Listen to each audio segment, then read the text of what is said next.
A new health study has found people with depression had lower levels of gut bacteria compared to those with good mental health. To discuss this issue further, let's bring in our resident GP, Dr. Tamara Hunter. Hello, Dr. Hunter. Hi, Tracy. Researchers discovered our gut actually talks to our central nervous system.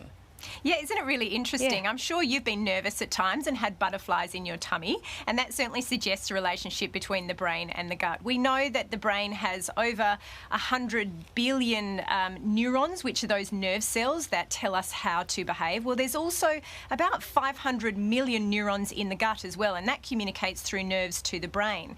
What is also interesting is that the gut produces chemicals called neurotransmitters, which also communicate with the brain. Serotonin, which is our happy hormone. A large proportion is produced by the gut and also the gut bacteria called the microbiome.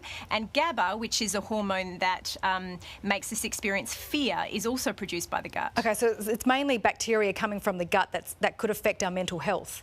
Well, the relationship which way is undetermined, Okay. whether it's the brain influencing the makeup of the microbiome or the microbiome influencing the brain and mental health. It's a little unsure. The study that you referred to, what they showed is in a population of 1,000 people, those who were depressed had a low proportion of a certain type of bacteria, whereas those had good mental health had a high proportion of a certain bacteria. But it is only a snapshot, so there's much more research to be done. Of course. Could probiotics help then? A lot of people make that link, and certainly some research studies, recent ones, do suggest that probiotics may actually impact on mental health. A very small study of those with irritable bowel syndrome and anxiety, when supplemented with a probiotic, did suggest improvements in their symptoms. There's even chemicals in foods called pre-probiotics, so that's fermented fibres in foods, which might actually be able to help with mental health as well. But again, more studies are required. Okay.